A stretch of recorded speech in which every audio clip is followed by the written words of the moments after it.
At long last, Mattel has finally released a new hauler, and while we're all super excited about it, I think it's important to acknowledge that this is the second new hauler in a row that doesn't appear in anything. It's a completely just, fantasy, non-canon character. Think about it. Cruz Ramirez's hauler is not in Cars 3. In fact, in the end credits, you see Mac is the one that's hauling her around. So we can just assume she appears after the events of Cars 3, I guess.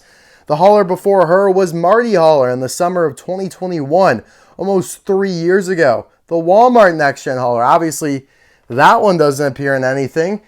Not even a commercial like the original Walmart hauler, Wally Hauler, did. But regardless of all of that, myself, a lot of other fans and collectors are just happy that, one, Mattel is still interested in releasing new haulers in a line that's very repetitive, and Walmart is still interested in maintaining the line that, like I said, is repetitive and just recycles the same core group of haulers year in and year out. You got your Mac, your Gail Balfour, your June Faster, your John Halstead, of course the Walmart Next Gen hauler, and maybe if you're lucky you get a semi-interesting re-release in Chick Hicks hauler a couple years ago, Gray, the Dinoco hauler this last year.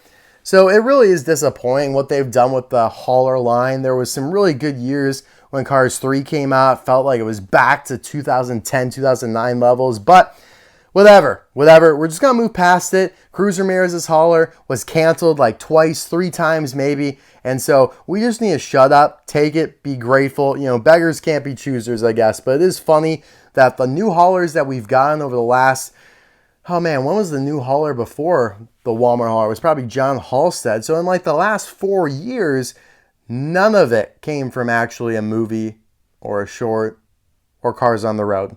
So, oh well. Anyways, this is hitting Walmart stores in the US right now.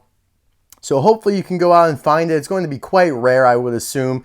It'll get eaten up until they start, restocking and producing, putting out more of them. But I would imagine this is going to be a pretty hard one to get, at least over the next 6 months, I would argue. I just got mine online. I'm not going to deal about, jumping from Walmart to Walmart to try and find it.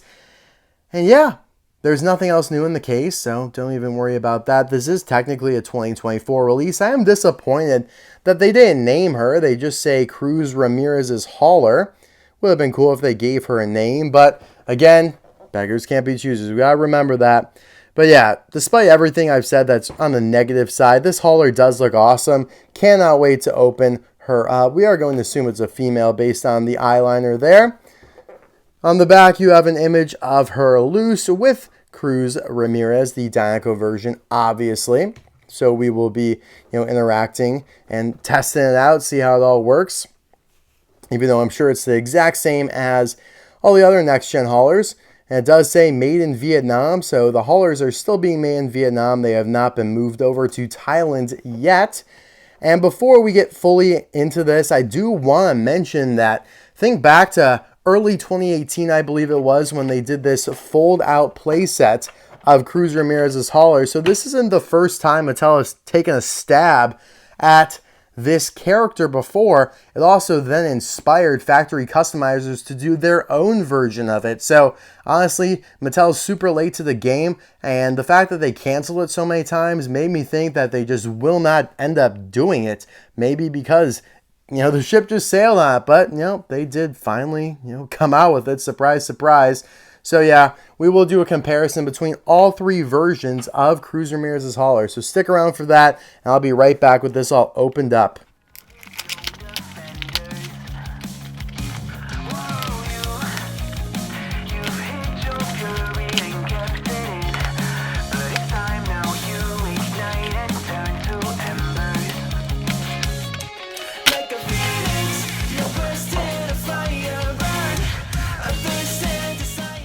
All right, here she is out of the package. Always a little bit of a grind to get these things out of the packaging, but I'm trying to record and do it at the same time, so it's not as difficult as I made it look. You just gotta cut the tape and open it up. But yeah, Mattel makes it easy on me. Don't have to show you guys where she appears because she doesn't. So let's just get on with it. after we kind of finish talking about her alone. By the way, come up with a name for her in the comments below. Type in the comments below your ideas for a name for Cruz Ramirez's hauler, and I will try and select the best one in a future video. Definitely comment below what you think. But yeah, once we're done with her, we'll compare her to the factory custom and then the full playset. And then also, I want to show you guys my prototype of her that I got long ago, long before this release ever came out. Let's just get this rubber band off her and then we will be good to go. Let's see how difficult it is to separate the semi and the trailer. Sometimes it is. Well, that was not that bad at all. Sometimes it is a lot stiffer than that. But yeah, I love the expression. It's friendly, pretty similar to the ones we've gotten before, but yeah, it's a little bit different. We'll do an exact comparison in a bit here to the other next gen haulers. A little smirky smile, I like it. But yeah, the one thing that'll differentiate her model from every other next gen semi-cab is that her grill slats go horizontal. As you can see here on the prototype, that's how I knew that this wasn't John Halstead or Low Gear Smythe. And I'll show you guys here. I mean, Gail Boffert's her own model entirely, a much wider, kind of more stout semi-cab, so we don't even have to really worry about her. But Low Gear, Marty, and John Halstead are all the same. As you can see here, the only difference is the direction of the slats in the grill. So just keep that in mind. I know a lot of people will make the mistake of thinking they're all the same model, and they're not. Mattel actually switched it up for Cruz here to be unique, which is really nice actually. Now what's also really nice in my opinion are all the metallic decals that they went ahead and did on the hauler here. Now obviously we went through a whole cycle of Dinoco Cruz Ramirez variants where she started off with just flat blue colored decals and then finally transitioned to the correct metallic decals that she is with today, even from Thailand. And you can see she has the metallic blue wheels there as well. Well, the hauler has that too, which is fantastic. I really love the look of those wheels.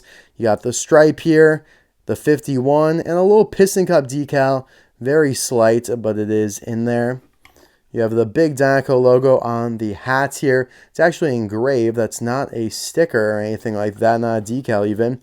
But yeah, see that crack right there? Everything above it is plastic. Everything below is die-cast metal. That's how they've always done haulers. Their hats or their caps, whatever you want to call it, are plastic.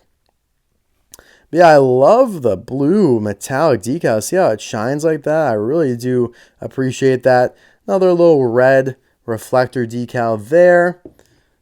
Not a whole lot going on the back here. Pretty standard stuff. There's the hole where you latch her in. Got some vents up here. Oh, the headlights look good. Good stuff. Let's get on to the trailer here, shall we? Now this is all plastic, but they still do a good job of making the decals look metallic. You have this arrow indicating where to do work and lift up the trailer, I guess. All the next gens have that. Well, actually, do all the next gens not have that? Maybe Cruz doesn't because she's, a little different in her layout. But most racers, most of the Cars 3 Piston Cup racers have that arrow to indicate where to lift the car up to do work and change the tires and all that stuff. And yeah, surprisingly, the hauler has it too, but Cruz doesn't. Look at that dyno. What a cute little guy. And he's in metallic now, so he's looking his finest. There are no decals on the roof. On the back here, you have Dinoco written out and the logo. Now, is it just me or is that cockeyed? It looks a little tilted, not fully level. Maybe it's just me, but it doesn't look right. Let's take a look at this license plate here. Tex Gas VO3-15T. It's actually pretty good quality. The Lone Car State, yeah. Because in real life, Texas is the Lone Star State. That's actually super cool. I'm glad I was able to read that. Really nice. I don't think they've ever used that license plate before on anything, at least that exact number. But yeah, I don't think I've ever even read the Lone Car State before. That's super cool. I'm glad that they included that. Let's open this up here. So that flips down, that flips down, and on the inside you have a little decal, a little sticker, I believe that would be, to make it look a little bit more intricate in there. But yeah, it actually gives it quite a bit more depth. You have a tire on the side there, a cone back there, some cables, a little shelf, some drawers, a little box. Yeah, I'm glad that they did that, but it is, pretty minute at the end of the day. All right, here. See if Cruz can drive on up the ramp. Oh, yeah, easy peasy lemon squeezy. Flip that back up. And bam, she is locked in.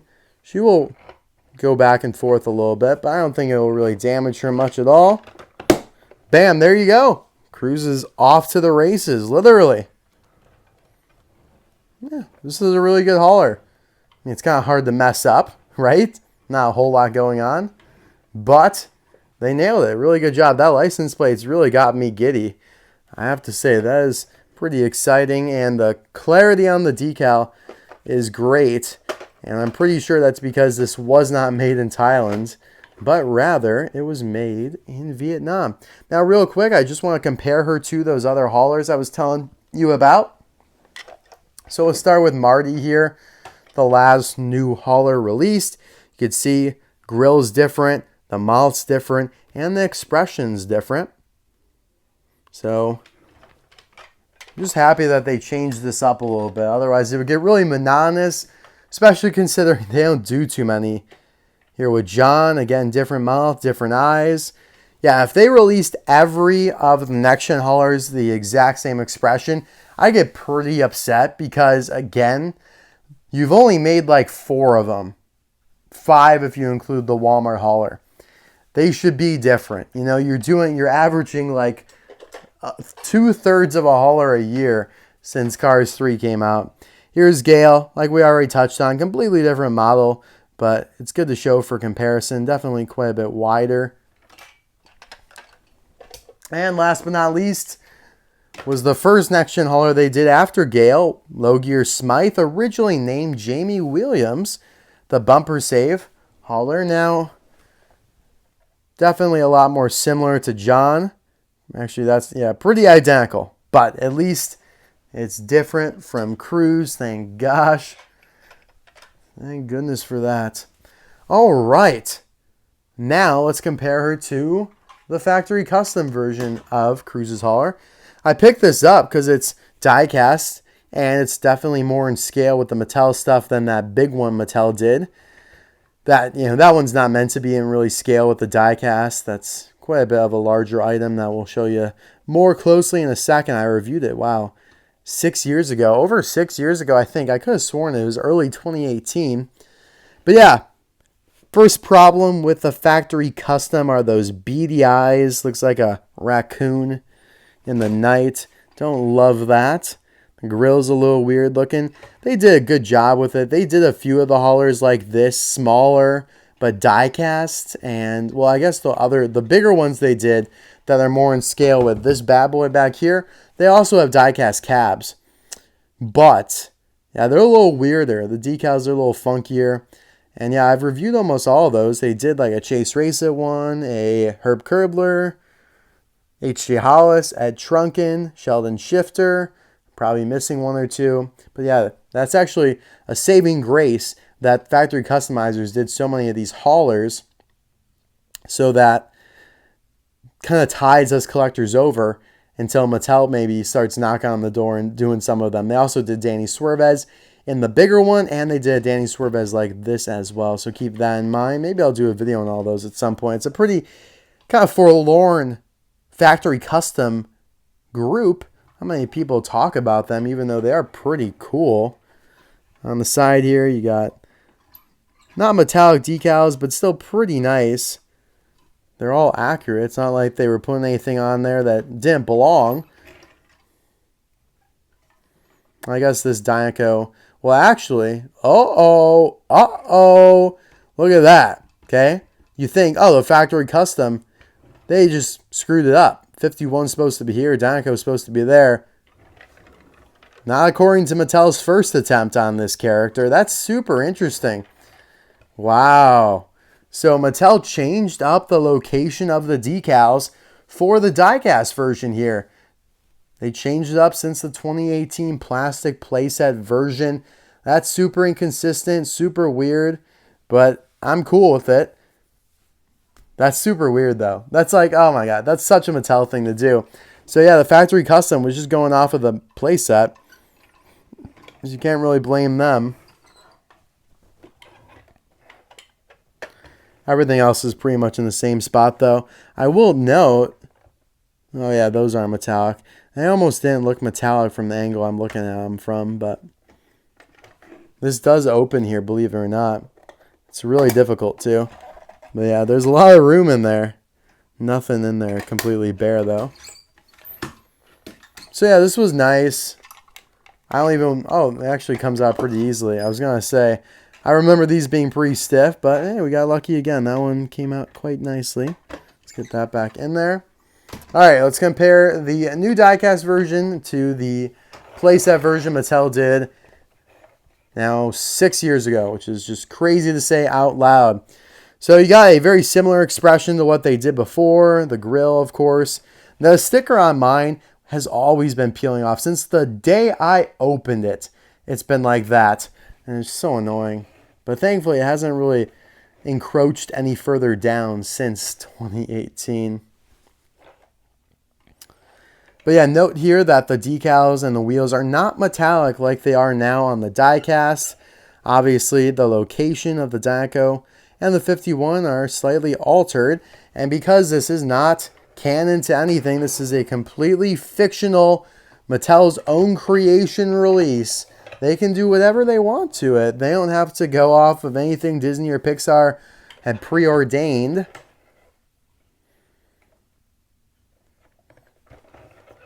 Not sure if I really want to open this whole thing up. I don't really want to. I don't want to. You guys can check out the video if you want to see what this looks like all unfolded. A little plug, but you guys know how it be.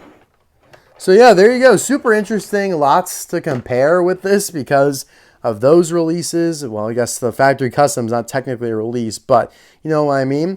It's also really cool. We could build out a team here. We got toolbox. We got the bonus collector card. That's not in metallic, but hey, at least the decals on the toolbox are metallic.